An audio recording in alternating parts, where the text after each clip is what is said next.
Lideramos el camino de la opinión pública y buscamos que la cultura del debate alcance consensos y soluciones a los problemas de nuestro país.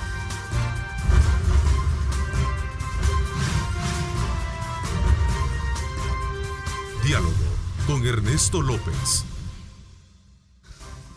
Hola, ¿qué tal? ¿Cómo están? Jueves 11 de julio de 2019. Un placer enorme saludarles, como siempre. Gracias por estar con nosotros en esa sintonía muy temprano, desde horas de hoy, precisamente para enterarse de todo el acontecer noticioso a través de nuestro noticiero. Y por supuesto, ahora vamos a hacer el análisis pertinente de las actividades que están siempre circunscribiendo la actividad periodística del país. Hoy, esta mañana, me acompaña en el estudio el doctor René Portillo Cuadra, diputado del Partido Arena y presidente de la Comisión de Reformas Electorales. Muchas gracias, Ernesto, agradecido contigo y con el grupo Megavisión por la invitación que me hacen, y como tú bien lo dices, hay varios temas importantes en el contexto nacional. En estos últimos 2 días se ha estado reuniendo con los partidos políticos, con la dirigencia, precisamente para pedirles el apoyo, y prácticamente el apoyo lo tiene en la Asamblea Legislativa. Yo creo que ningún diputado en su sano juicio se abstendría de votar en este tipo de financiamiento que lo requiere el país. Y ahora lo que nos toca a los diputados es endosarle la confianza a un proyecto, a un plan que es naciente en el país, que tiene mucho futuro, pero viene la contrapartida después, el control de esos fondos. Ellos no han sido, llamados al tribunal de primera instancia por la forma en que han votado. Bueno, Milena sostiene de que uno de los principales problemas fue por haber, y creo que Felisa también, haber apoyado la iniciativa de recortar, por ejemplo, la propuesta ¿cómo se llama? El préstamo al edificio, ¿no? La construcción del edificio de la Asamblea Legislativa. Te voy a citar un ejemplo. En consonancia con lo que el presidente dijo, porque van a gastar 32 millones en ese edificio. Te voy a citar un ejemplo. Yo tampoco voté. No, el tema es... Y no fue llamado, y no se le ha abierto proceso, es correcto. ¿me quiere decir? O sea, con eso lo que te quiero decir es que hasta donde yo sé, porque no conozco las particularidades del caso, pero hasta donde yo sé, porque ha circulado en Twitter las denuncias que se han presentado, ninguna tiene que ver con la forma en que han votado, sino de la forma en cómo se han expresado del partido. Hasta ahí es donde yo sé. Vamos a conservarle su puesto de trabajo utilizando una figura que ya existe en el Código de Trabajo, que se llama suspensión del contrato de trabajo, pero no despido. ¿Qué pasa, por ejemplo, con los créditos de esta persona? Por ejemplo, el caso de que alguien pueda obtener un crédito para vivienda familiar en el Fondo Social para la Vivienda, y porque ha desaparecido y era la única fuente de ingresos, se deja de pagar, automáticamente pierde la casa. Claro. Y se va a la familia a la calle. La iniciativa de René Portillo Cuadra va en ese sentido. Si la persona desaparece, automáticamente dicen, mire, yo el contrato lo tenía con la persona que desapareció, desaloje la vivienda. Aquí en esta ley se le da una protección de un periodo, de una figura que, por cierto, está regulada tímidamente en la ley de inquilinato, pero que ahora la mejoramos para darle protección y estabilidad a la persona que arrenda viviendas, sobre todo a las que arrenda viviendas, no otro tipo de locales, no para que le deje de pagar al dueño de la vivienda, sino para darle seguridad en el arrendamiento. Por otro lado, tenemos el tema de la suspensión de pagos en materia fiscal y tributaria. Si una persona desaparece y deja de pagar, por ejemplo, su cuota de la renta o del IVA o de cualquier otro impuesto sujeto obligado al pago, y se retrasa, automáticamente cae en mora e inmediatamente el Ministerio de Hacienda lo reporta a la Fiscalía, y la Fiscalía inicia un juicio ejecutivo en contra de él y prácticamente puede perder por embargo sus bienes. Esta protección está aquí. ¿Quiénes tienen la potestad? Y aquí voy al procedimiento brevemente. ¿Quiénes tienen la potestad de promover la declaratoria de ausencia de víctimas de desaparición forzada? Básicamente, los familiares del desaparecido, su cónyuge, compañero de vida, sus parientes dentro del 4º grado de consanguinidad o 2º de afinidad, y también aquella persona que tenga un interés legítimo comprobable ante el juez para promover esta diligencia. Aquí estamos hablando de un procedimiento en el cual cualquier persona, no necesariamente los familiares, pueden interponer cualquier recurso ante la situación que les desfavorezca la pretendida desaparición. Entonces, esta figura ya es implementada en otras normativas, tanto de familia como civiles, y por eso se buscó un procedimiento que se pareciera a las figuras que ya están operando en el país. Quiero decirte algo más. Esta ley no nace producto de sacada de la manga de la camisa.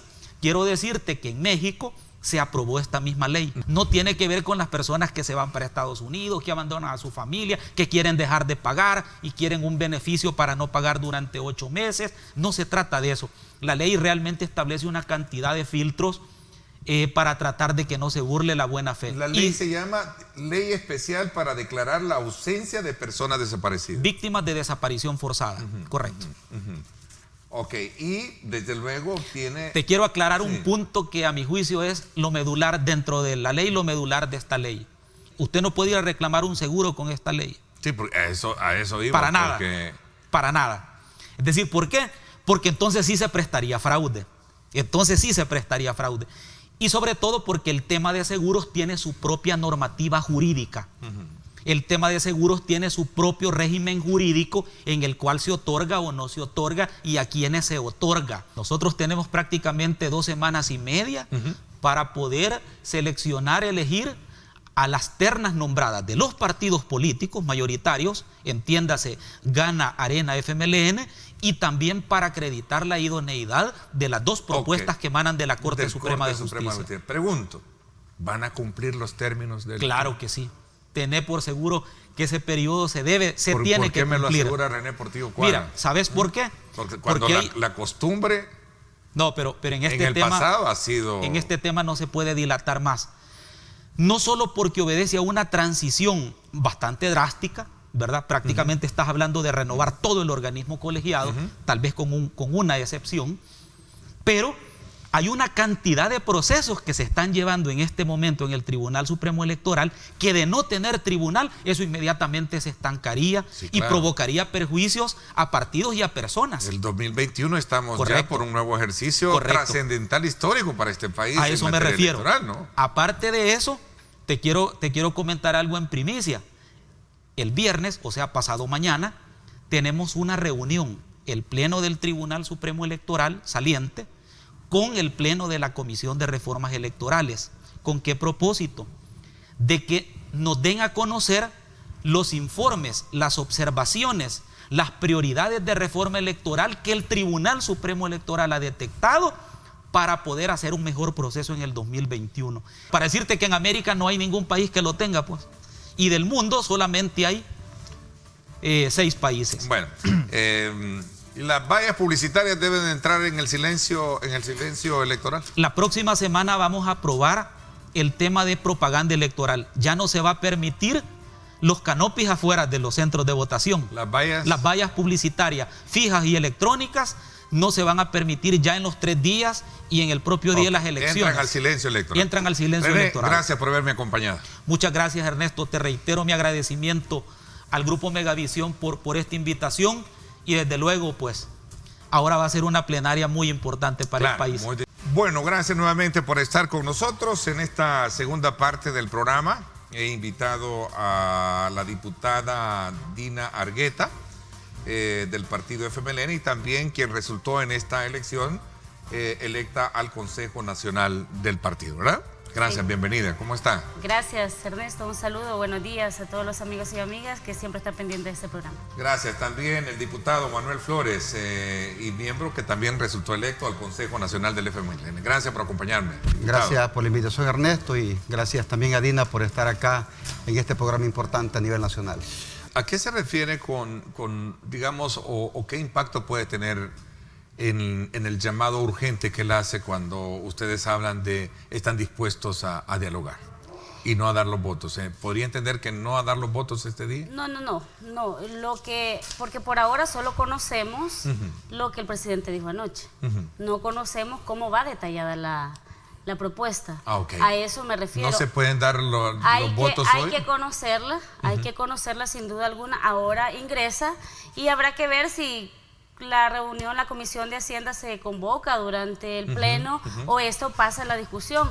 Lo que nosotros dejamos claro es que hay que conocer en qué se va a invertir el dinero.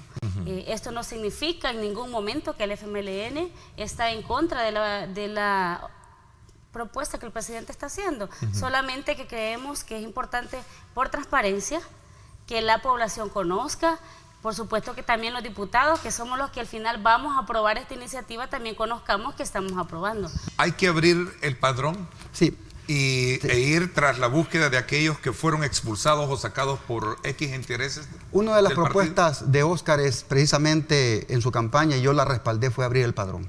Y una de las medidas inmediatas es que todos los veteranos de guerra, todos los veteranos que participaron en el conflicto, sean incluidos de inmediato. No es posible que veteranos de guerra hayan sido excluidos del padrón.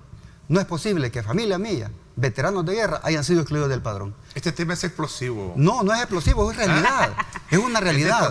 Es detonante dentro del partido, ¿no? La medida que nosotros tenemos es llegar a 100,000 militantes afiliados antes de diciembre. ¿Qué pasa si esto no se cambia? No, es que hay que cambiarlo, digamos, Ernesto, hay que cambiarlo. El tiempo nos va a juzgar. A terminar de... Nos va a juzgar el tiempo. De condenar más de lo condenado. Más de la militancia. Electoralmente ha estado, no estoy, perdón, un poco entrando en...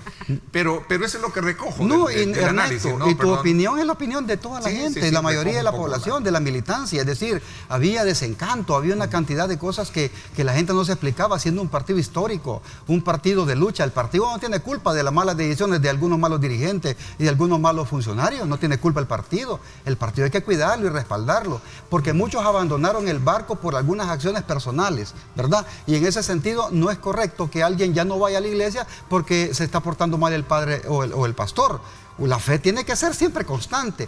Y en ese sentido, las propuestas de Óscar y de nosotros para acompañarlo es abrir el padrón, evitar la multiplicidad de cargos. No es posible que un dirigente tenga 5 y 6 cargos. No es posible. Y algunos buenos dirigentes no tengan ni uno. Tuvo un padrón electoral de, creo, de 100,000. 120,000. 120,000. Y se quedó con 38,200.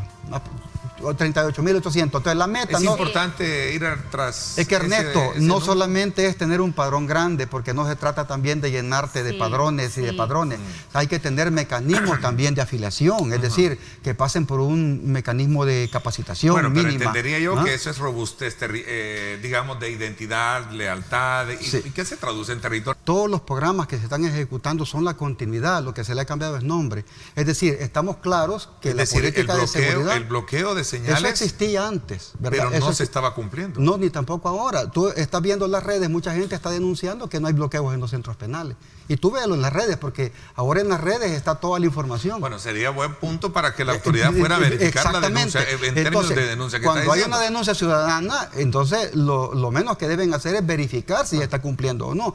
¿Por qué te lo digo? Otro elemento que quiero plantear es, por ejemplo, el tema de la baja de homicidios. Claro, pero en ese sentido...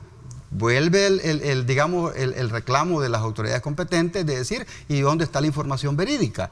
¿Quién lo está verificando sobre ese tema? Por ejemplo, ayer que llegó el fiscal a dar su informe, dijo que los niveles también de desapariciones han aumentado en este último mes.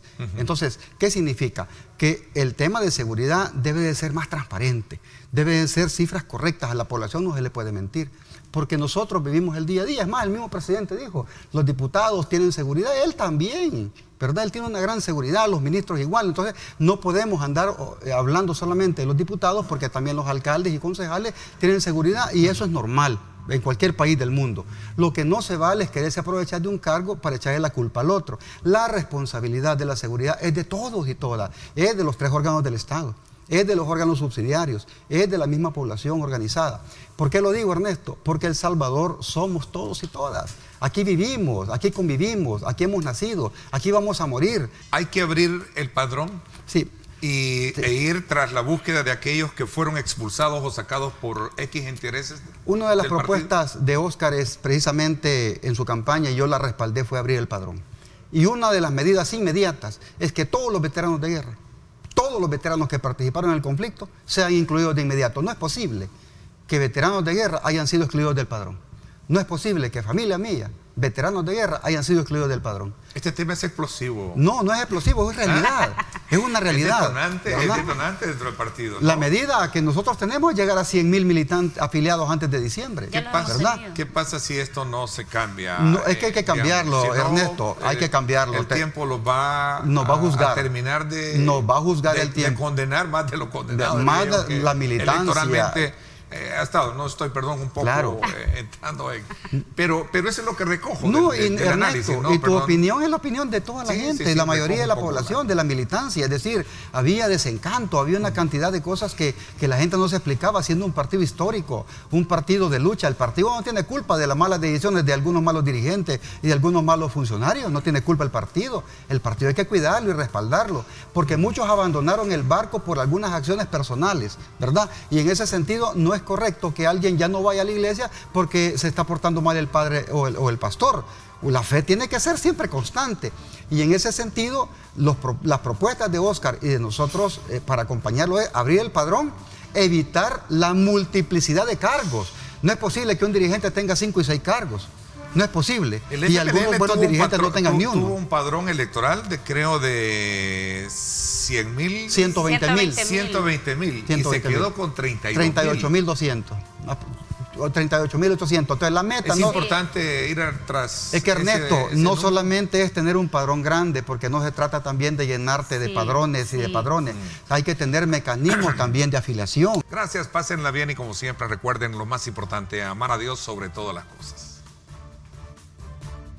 Lideramos el camino de la opinión pública y buscamos que la cultura del debate alcance consensos y soluciones a los problemas de nuestro país.